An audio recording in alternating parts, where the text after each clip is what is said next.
Okay, so on the way home today, I thought I'd stop and do a quick video on love languages, which is not sex, it's love. And it doesn't have to be between spouses, it can be between parents and kids, it can be between friends, it can be, just the way that you give and receive love to other people. Because when friends or family or whatever have a different kind of love language, it's kind of difficult to communicate feelings back and forth because the other person might feel like they're not getting the love that they think that they should get, but they're not getting it in the right way. They're getting it the way the other person knows how to give it, which is usually the way that they prefer to receive it. So once you learn how to learn the other person's love language and they learn how to understand yours, it makes this love communication better. One way is for people to hear it, just to hear it. I love you, or I really like you, or I think you're great, or you do really good at this. Verbal affirmations, words of affirmation and that kind of thing. Encouragement. You got this. I trust you. I believe in you. Compliments. You made a really good dinner, or I had a really good time at the whatever. Things like that. Compliments and things like that. Genuine ones. And just general positive thoughts, you go girl, or you got this guy, or you the man, kind of thing. Another way that people give and receive love is through acts of service. And it can be little things, it might be little to you, but it could be a really big thing for them. It could be like doing some kind of chore around the house, or mowing the lawn, or taking care of kids, or, going to even going to work and going to work and taking care of, business there, getting an income, coming home, taking care of the family that way. That's also an act of service. Some kind of task or something that benefits the other person in some way. Again, it could be something super minor, like if it was your friend or something. An act of service might be when you're at the store and you text them and say, hey, I'm at the store, do you need anything? Like a gallon of milk or whatever. You go and get a loan for the gallon of milk, and then you go get the gallon of milk and take it to their house, that kind of service thing. Another one is gifts. Gift giving does not have to be expensive. It doesn't have to be diamond rings and flowers and chocolate and fancy cars. It can be simple little things. It could be flowers. It could be chocolate. Chocolate is great for me. But it could be like something that you created yourself, some kind of art or some kind of crafty thing, or it could be just other kind of thoughtful surprises, like, hey, I was at the store and I know you really like, Hershey bars, so I picked you one up, so here you go. Things like that, just thoughtful surprises, just thoughtful stuff. It means the gift giving thing just means to the other person that you were thinking of them. You were thinking of them and you thought, hey, they might like this, so I'll get this for them. It kind of sucks when you do that and you give it to the other person and they're going, I hate this. It's like, oh, well, I tried. It was the gift. It's the thought, right? The thought that counts. Another one is physical touch.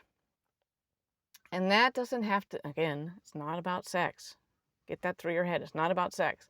Physical touch can be, sitting next to somebody or holding, like if it's with your kids or whatever, giving them a hug and holding them, having them sit on your lap, or reading them a book, that kind of, actually reading a book would be quality time. But physical touch, holding hands, patting on the back, stuff like that. It doesn't have to be, again, sex, because when you say cuddling, people go, oh, cuddling leads to the other thing. No. It just doesn't. Some kind of affectionate touching. And then another one is quality time, which is what I was just saying about reading the kids a book. It can be sharing a nice meal with somebody or a nice conversation. It can be like going on a date night or going on a walk or a hike. Sign me up. Being present with the other person, basically. Not giving a present, but being present with them in the moment. So when you're having this quality time, that's what intimate conversation is about, is you're having this conversation with somebody and it's quality time because you're both present in the moment. You're not thinking, oh yeah, well, I hear what you're saying, but you should hear what happened to me. That's not what kind of quality time that necessarily, it can be, for some people it can be. And again, like I said, words of affirmation. So you combine all of those and it's like when you think about those, now think about these for your own self. Which do you prefer of the 5 types of love languages? Acts of service. Do you prefer to have somebody do something for you? Do you prefer them to give you gifts of some kind? Do you prefer like physical touch and pats on the back and cuddling and hugs? Or do you prefer quality time together with somebody as opposed to any of the other stuff? Or just like words of affirmation? Those positive statements that people would give you, you know, you can do it, I love you, and all that kind of stuff, giving compliments and stuff. So figure out what it is of those that you prefer. It can be all of them. Usually it's one or two really rank up there.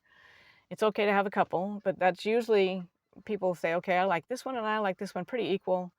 So once you figure out what it is for you that you prefer as how you like to receive love, think about it. Is that the way that you're also showing love to somebody else? Because if you're also showing love to somebody else in the way that you prefer to receive that love, their love language might be completely different. I mean, you got 5 options. There's more, but the 5 basic options. So let's say your two preferences are, you know, words of affirmation and quality time. And that's how you express your love to somebody else. But over here, they're going acts of service and gifts. Sign me up. And you never do that because you're over here in this words of affirmation and quality time land, and that's what you're trying to do with this other person, and they're just not having it. They're not getting it. Figure out what each other's love languages are, and then meet each other where you are. It's like, okay, I this quality time thing, but this guy over here likes gifts. So even though I prefer to receive it this way, this is how I'm going to give love to this person because that's that's what they prefer. So there you go. My phone's getting hot. It's telling me it's going to shut off, so I better get it shut down for a little bit so it can cool down. But that was it, basically on love languages. So I wanted to let you know that before I took off for the day. So that's all I got for right now. So I guess I will check out for the moment.